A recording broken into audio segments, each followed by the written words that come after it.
Hello everyone, and this is a new series of videos that I'm going to be doing pertaining to the wrestling side, more on the backstage side of things.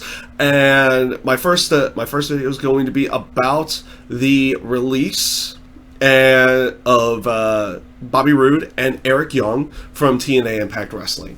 It came to light over the weekend that while they were doing the TNA Impact Wrestling tapings, which I'm not going to give away any spoilers here. Obviously, I read through them, but I'm not going to give away any spoilers here of what's going on, just in case people don't want to watch.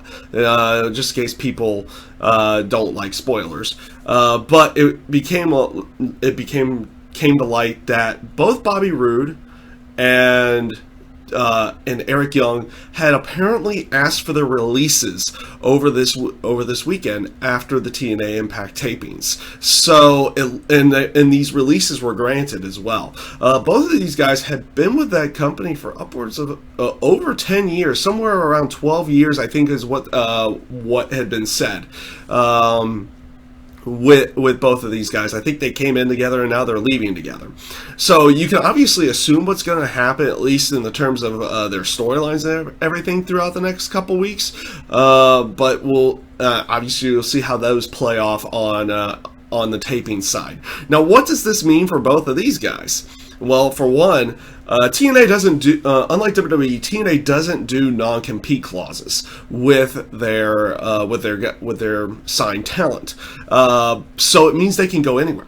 It doesn't necessarily mean they're going to come over to WWE or NXT, though. That's where a lot of people that have been leaving TNA, at least in the bigger names, have been coming to, with the exception of one for AJ Styles. When he left, he went over to New Japan for a while and everything like that. So, you know, it is an aspect that most people are going to assume they're going to come straight over to the WWE. I don't think that's going to be the case. Both of these guys were relatively good talents, were very big talents over there. Probably Bobby Roode a little bit more than Eric Young in the terms of name recognition.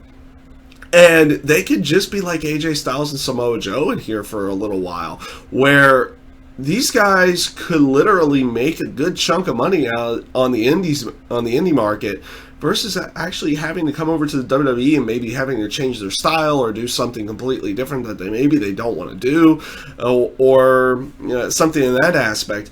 Or they could come over to WWE and be part of NXT or be a part of the main roster or whatever WWE would have their plans be. I would personally love to see them down in NXT. Because that's an area where I'm actually able to see, but they have a lot of other options. I don't think New Japan suits both of them at all that much, so I don't think that would probably be their best options, though Ring of Honor would probably be a good option around here stateside as well. But you have so many other indie promotions to go along with it that those guys could probably make their money in that sector for a nice good chunk of time. And one aspect that did come out during all of this is why they left. It's like, why did they ask for the releases and everything like that? It's like, well, the rumor mill was that they asked for a pay raise of some kind. I'm not sure how much or anything like that.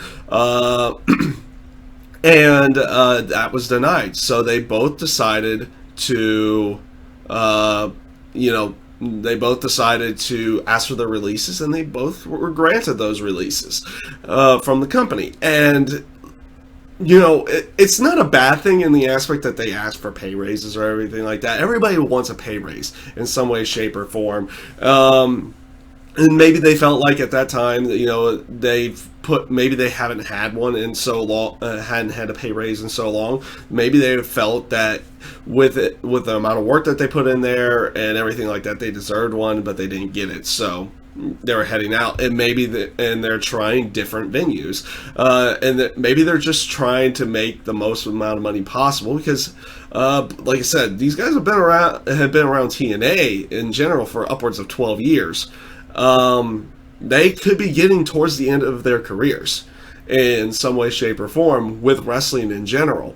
So they're trying to probably make the most amount of money they can with the little bit of time that they have left, and we'll see where they end up going. I don't think both of these guys are done with wrestling in any way, shape, or form. I think you'll be seeing them out in the independent circuits. Maybe you'll see them hit ROH or maybe New Japan, somewhere in there. And you can't throw WWE out of there either. A couple of these, both of these guys I would like to see in there. Bobby Roode I would probably like to see more than Eric Young at this point. With everything, because the character that Eric Young plays right now has kind of been filled in the WWE before. And they don't necessarily need a quote-unquote another crazy guy or another lunatic in some way. Though Bobby Roode I would love to see inside of the WWE and see where they can where they would take him to go along with it. And also Eric Young, I would actually like to see him there, but his current character probably wouldn't work in the end because they already have some people filling that role. So they would have to come up with another character, and the other character they play was like this goofy comedy act, which I really, after seeing Eric Young get away from that comedy act for a while, I would like to see him not go back to it in some way. So, I mean, we'll see where everything goes. I'm always one to say, good for them that they wanted to pursue other areas to try to make the most amount of money that they could. They didn't feel like they could get that from TNA, which is sad because TNA's been doing really good as of late, and I would like to see it continue on success, and they are one big part of that success. So we'll see where they end out going. We'll see what ends up happening with them, and all you can do is hope for the best in their futures, and we'll see where everything goes. And this is my first bit of getting out thoughts and opinions about not just TNA, but wrestling news and backstage stuff. And I hope you guys enjoyed this, and I hope to be able to do more of this down the road here. So I thank you guys for watching, and have a great day.